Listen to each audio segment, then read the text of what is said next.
channel. This is our lesson for grade 9 English, term 2. It's a lesson based on our weeks 1 to 2. We are looking at reinforcement of grammar, word meaning that has been covered previously. And our focus today is on idioms and proverbs, literal and figurative meaning. We want to look at the objectives of this lesson. By the end of the lesson, we should be able to define idioms and give examples. Define proverbs, cite examples as well. Explain literal and figurative meaning of words and expressions. Those are our objectives for this lesson. I want you to focus on the interesting picture I have there. On the picture there, it is indicated there are 27 idioms. And by looking at the picture, I think you can identify some already, those that you know which are common to you. I will give you an example already, one which is on the picture, kicking a bucket. You kick a bucket, meaning you die, right? You will revisit that picture and work on it and see how many figures of speech or idioms you are going to be able to identify from that picture. Quite an interesting puzzle for you. Please look at it carefully and work on it carefully. Right, let's look at idioms. What are idioms? What is an idiom? It is a phrase that the meaning of separate words is different from the whole phrase. In simpler terms, when you look at the phrasing or the words of that idiom, they will be very different to the meaning. And half the time, idioms are referred to as cliches because we deduce the meaning from our general understanding of the idiom, which has been used over and over again. And we kind of now understand it because we know it. We have been focusing on it. Maybe it's part of the way people speak around us. So it's important that we take note of idioms. The words may not be really what we see in the meaning. Right, let's look at an example there. Number one, idiom, over the moon. When we say one is over the moon, we simply means this individual is happy. It means to be happy and not what I indicated. When you're thinking of a moon and happiness, most probably those two are not related, but because it's an idiom, it simply means to be happy. And you need to acquaint yourself to the idiom in order for you to know the meaning. So that's why we're saying sometimes they are becoming cliches because we must be used to them and use them constantly. A fish out of the water. When we're talking of a fish out of the water, we are talking of one who is out of place. To call a spade a spade. When you call a spade, you speak your mind.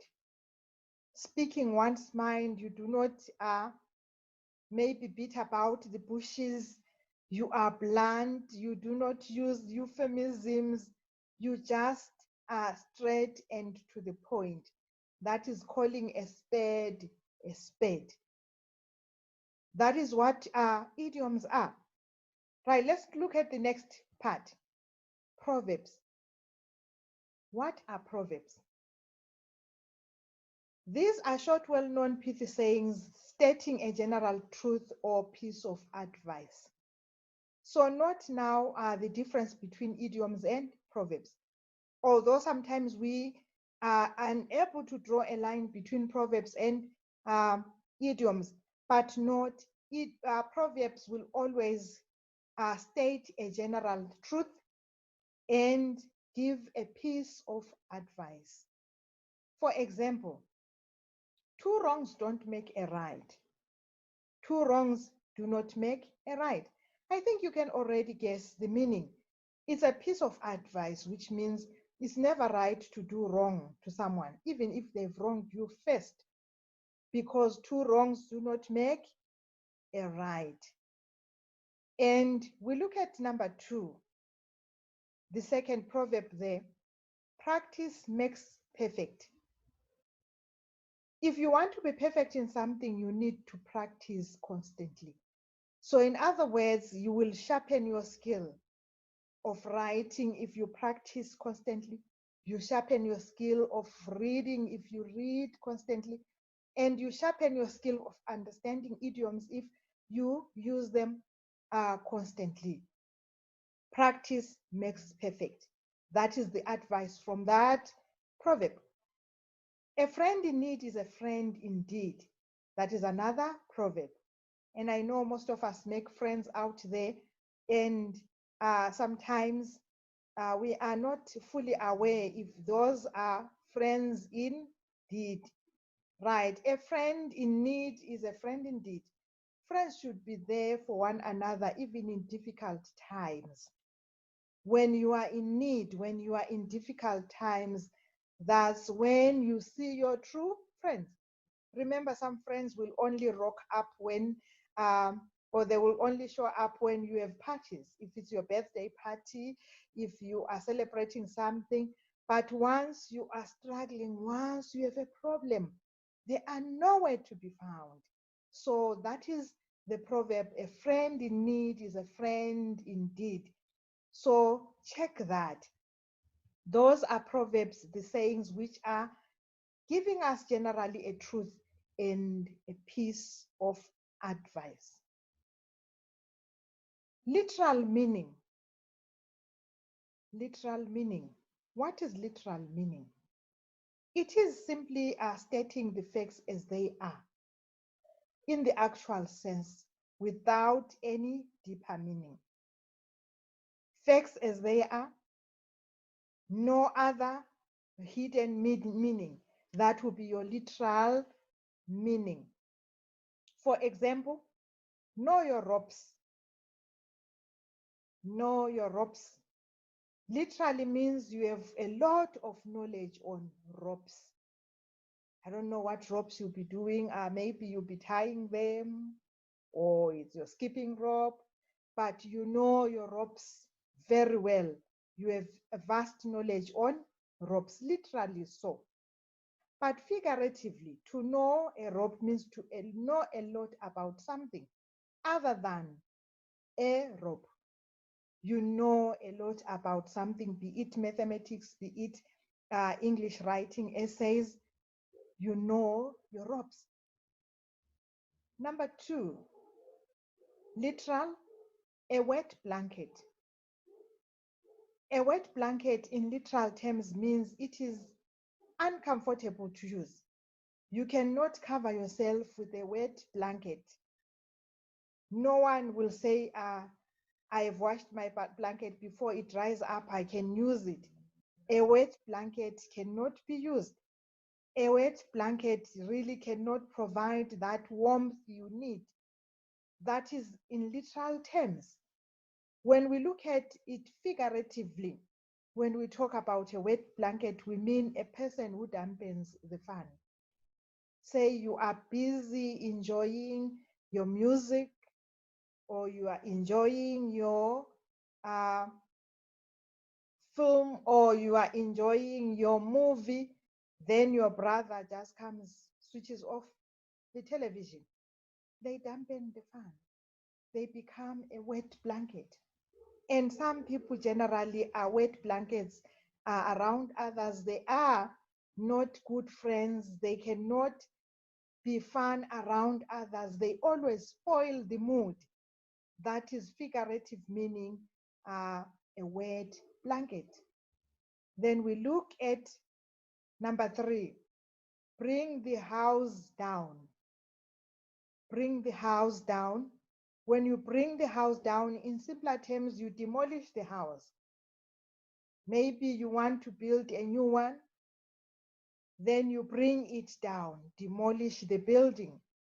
That is in literal terms, without any other deeper meaning. When we look at the figurative meaning, we mean to cause a rapturous applause. Say you have done so well, and there is this maybe celebration. The whole house applauds. That is figuratively bringing the house down. So note the difference there between a literal meaning and a figurative meaning. Literal meaning, maybe I can add to say that it is the general meaning, the surface meaning. And when you go to a figurative meaning, it is deeper, a deeper meaning to what has been stated, not the what we mean by literal meaning.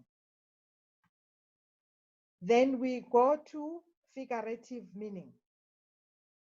What is figurative language? I think now that we have we have focused much on literal versus figurative meaning. Now it's easy for us to understand figurative meaning. Figurative language is that which uses words or expressions with meaning different from the literal interpretation. Figurative language uses comparisons. You can look at comparisons such as metaphors, similes, personification, idioms, hyperboles, you name those. Those will fall under figurative meaning. Those are examples of figurative meaning, figurative language. We are going to zoom in and look at each one of those. A metaphor, which is an example of figurative language or figures of speech as we generally know them. What is a metaphor? It is a comparison between two things that are not obviously the same. Two things which are obviously not the same, without the use of words like or as. Let's take an example there. He is a lion. Obviously, in literal sense, he is not a lion. He cannot be a lion. But because he could be fierce as a lion, then we say he is a lion. And most probably he has some characteristics of a lion, then we say he is a lion. We compare him to a lion directly, so without using as or like. That will be a metaphor, a direct comparison. Let's look at a simile. A simile is a comparison that uses like or as. He is as beautiful as a red rose. As beautiful as a red rose. So note there, this person is beautiful, and her beauty is comparable to that of a red rose. Most of us like flowers, and when they are blooming, we admire them. Think of a red rose and this individual, which means we highlight this individual's beauty. So literally, she is not a rose, but figuratively, her beauty is comparable to that of a red rose. You can think of other similes, but remember, a simile will always use like or as to compare, unlike the metaphor, which only is so direct. So if this was a metaphor, we were just going to say she is a red rose. But now we are saying she is beautiful as a red rose. That is a simile. Then we move to personification. Personification. What is personification? That is when something that is not human is given human-like qualities. Something that is not human, given human-like qualities. For example, the wind whistled through the fence. Obviously, the wind cannot whistle like an individual or like a human being, but the sound that the wind made was like that of an individual whistling. And the wind has been given human-like qualities. Then we refer to that as personification. So not non-human are given human-like qualities. And that also is our figurative language, figures of speech. Right, I want us to look at an activity on um, idioms. I have a list there of 8 idioms. 8 idioms. Right, remember the idiom will not directly maybe be linked to the words that are used there. Number 1, let the cat out of the bag. I want you to think about the meaning of this idiom. Most probably you have heard it before or you know it, you write it down quickly. Because when we get to the solution, I want us all to check our answers and see how we are faring, see if we are following. And where we make mistakes, we will correct them and learn the idioms. Number 2, rain, cats, and dogs. Rain, cats, and dogs. Write down the meaning of this idiom. What does it mean when we say it is raining cats and dogs? And like I said, these are cliches. Half the time we have heard people mentioning it's raining cats and dogs today. Number 3, sour grapes. What does it mean when one says these are sour grapes or this is a sour grape or whatever situation they compare it to sour grapes? What's the meaning? Write it quickly. Number 4, spill the beans. Spill the beans. Write that one down quickly. Number 5, turn over a new leaf. Turn over a new leaf. I think some of us are already thinking of turning over a new page of a book, right? What is the meaning of that idiom? Write it down quickly. Number 6, two-faced. I think that one is a bonus. Most of us know what it means to be two-faced. Write it down quickly. On edge. What does that mean?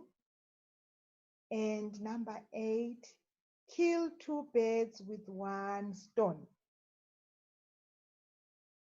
All right. I'm sure we have managed to go through the meanings as quickly as possible. Let's look at our answers. Number 1, of course, is to reveal a secret. Give yourself a tick if you got that one right. Number 2, raining cats and dogs obviously means to rain heavily. Rain heavily.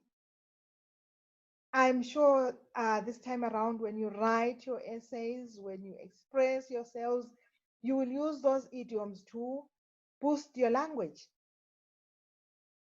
Number 3, sour grapes pretend to despise something because it is unattainable. You cannot get 100% and then you despise someone who gets 100%. And you say, after all, this subject is an easy one. But you cannot get that 100% yourself. Spill the beans, reveal the secret. Most of us, we usually spill the beans. The next one, when you turn a new leaf, you begin again. Maybe you've made a mistake, then you start afresh on a fresh page.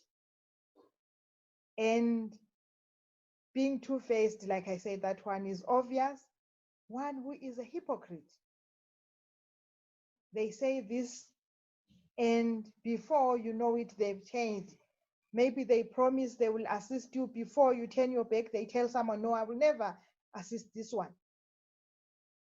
And then when you are on the edge, you are anxious on the edge. And a bird with killing two birds with one stone, achieve a double result. So that is our solution for our idioms. Let's move on to our next part of the activity. I have 5 proverbs for you. 5 proverbs for you. Beggars can't be choosers. Maybe let me remind you again that proverbs present a certain truth or a piece of advice. Beggars can't be choosers. You will work on the activity like you did previously. Write your answer quickly. Don't put your eggs in one basket. That is number 2. Don't put your eggs in one basket. Number 3, don't cry over spilled milk. Number 4, out of sight, out of mind. Number 5, pride goes before a fall. Quickly write your answers. Your answers quickly. Write them. Okay, let's get to the solution.